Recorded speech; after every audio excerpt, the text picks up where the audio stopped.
Përshëndetje dhe mirë se vini në podcastin e Urgos, ku tema e këtij podcasti do jetë pikërisht një temë shumë e rëndësishme sa i përket fëmijëve, e cila është përfshirja e fëmijëve në vendimarrje në nivel komunal. Unë jam Anika Rofati dhe jam nxënëse e klasës së 7 në shkollën fillare komunale Bashkimi. Për të diskutuar këtë temë do kemi Damianin, Dianin dhe Anën. Ja sum Damian Krujewski. Живеем во Гостивар, учам во Основно општинско училиште Гоце Делчев. Treniram fudballi. Përshëndetje, unë jam Dion Ilazi, jetoj në Gostivar dhe mësoj në shkollën fillare Bashkimi. Я Синана Башковска от градот Пастивар и учам на средното училище Илиаза.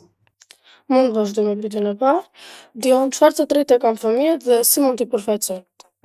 Fëmijët apo ne kemi të drejtë të shkollohemi, të kemi një vend për të jetuar, të jemi të mbrojtur nga dhuna dhe shumë të drejtë të tjerë. Por fëmijët duhet të kenë të drejtë të marrin pjesë në projekte komunale, të cilët ndikojnë apo ndryshojnë në mënyrën e jetesës tonë.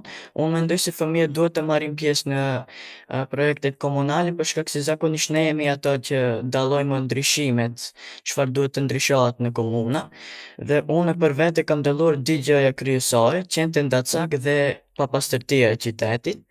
Unë kam një ide për të dia çfarë mund të ndryshohet, për papastërtinë, unë do desha komuna të më marrë parasysh idenë që të krijohen të bëhet një orë obliguese në shkollat e ndryshme që ndodh një herë në muaj dhe është quajtur ora e pastrimit të qytetit. Dhe në këtë orë të marrin pjesë nxënësit, mësuesit dhe njerëzit e tjerë që jetojnë në atë komuna. Dhe që ta bëjmë këtë aktivitet edhe më të mirë, mund ta bëjmë edhe si një garë të vogël, ku ai që mledh më shumë mbeturina do merr një diplomë apo një dhuratë të vogël simbolike dhe pasi t'i mbledhim këto mbeturina, do i çojmë që të reciklohen dhe pasi të mbarojmë këtë aktivitet, njerëzit do shikojnë se sa e vlefshme dhe e rëndësishme është puna e njerëzve apo pastruesve që e pastrojnë qytetin tonë. Për qenë endacak, do kisha thënë që komuna të bënte pika të vogla strehimi, të cilët do ishin në çdo lagje dhe qenë që jetojnë në ato lagje të dërgoheshin aty dhe njerëzit që shkonin në shkollë apo në punë me taksi, ato parat që i përdornin për taksi të kontribonin edhe vetë t'i blenin qenve ushqim dhe ujë. Shumë të mirë. Pse duhet të dëgjohet zëri i fëmijëve në planifikim lokal dhe si mund të ndikojnë fëmijët në ndryshimin e komunitetit të tyre? Zëri i fëmijëve duhet të dëgjohet në planifikim lokal, sepse ata janë një pjesë shumë e rëndësishme e komunitetit, jo vetëm për të ardhmen, por edhe për tashmen, sepse ata jetojnë, luajnë, mësojnë dhe rriten në një midis të gjithë tjerit, më të moshuarit, dhe kush më mirë se vetë ata di se çfarë i nevojitet për t'u ndjerë t'sigurt edhe për t'u ndjerë të lumtur. Kur zëri i fëmijës dëgjohet, fëmiu t'i jep një vetbesim dhe pse jo në të ardhmen të bëhet një qytetar aktiv i atij vendi. Dhe nëse një komunë dëgjon zërin e fëmijës, ajo tregon se respekton të gjithë anëtarët e saj, pa marrë parasysh nga mosha, edhe pse të dëgjosh një fëmijë nuk është thjesht një gest i bukur, por është edhe një e drejtë, e vërtetuar nga konventat e drejtave të fëmijës. Fëmiu ka të drejtë të shprehet lirshëm dhe të jap mendime, por ka të drejtë dhe mendimi i tij të merret seriozisht. Fëmijët mund të bëjnë ndryshime të ndryshme, duke marrë pjesë për shembull në këshilla rinore, ose mund të bëjnë të ndërmarrin projekte me shokët e tyre, shoqërinë e tyre, ose edhe vetë duke bërë projekte të ndryshme ose duke bërë pyetësor të organizuar nga shkolla ose nga vetë komuna. Pra si përfundim do të shkënaqur të them diçka se të dëgjosh një fëmijë nuk është thjesht një përgjegjësi, por është edhe një mundësi për një realitet dhe një të ardhmë më të bukur. Shumë përgjithësi. Damian, çfarë mendoni se duhet të ndryshohet në komunën e Gostivarit që të respektohen më shumë të drejtat e fëmijëve? Тоа сакам да зборувам. Општината Гостивар може многу работи да се сменат. за да повеќе се задоволат правата на децата. Прво, секој дете би сакало да биде среќно, односно да игра на безбедни и чисти места. Во градот Гостивар, во општината, има доста игралишта кои се постари, не се баш безбедни за игра, од кои некој дете можело да се повреди или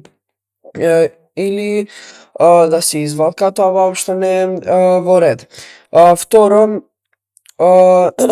секое дете би било среќно така што би учествувало во некои фудбалски, спортски клубови, ликовни, уметнички, музички работилници. Така може да се зголеми и правото на култура на децата. И за крај би сакал секое дете во градот, во општината и во градот да добие најголема поддршка без оглед на која вероисповед е, која нација, секое дете заслужува љубов и поддршка.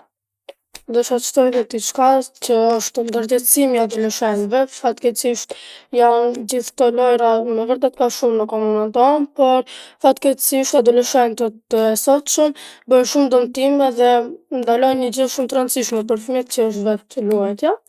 Vazhdoj me pyetjen e fundit. Ana, cilat janë pengesat pse fëmijët nuk përfshihen në vendimarrje në nivel lokal? И нашата култура традиционално возрастните донесуваат одлуки за децата уште од најрана возраст, од градинките, а децата се навикнати да не се мешаат во семејни проблеми, бидејќи наводно возрастните знаат повеќе. И јас сметам дека за да се подобри тоа треба не само да се слушне мислењето од мала возраст на децата, туку и од себе. Dus dat moet dan een comment stoten, ze moeten motiveren fëmijët. Një koment për t'i motivuar fëmijët, unë që dhe kisha thënë është, kur dëgjon zërin e fëmijëve, dëgjon zërin e të ardhmës.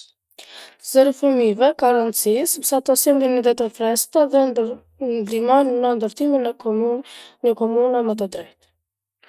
Па, еве коментар, јас би сакал овој подкаст да ги повеќе да ги мотивира децата во донесувањето на одлуки и да има најголемата поддршка. Истото само сакам да се подобри системот во државата и во општината. Falenderojmë që na dëgjuat dhe na përkushtuat vëmendje dhe fëmijët e dashur mos harroni se zëri juaj ka vlerë.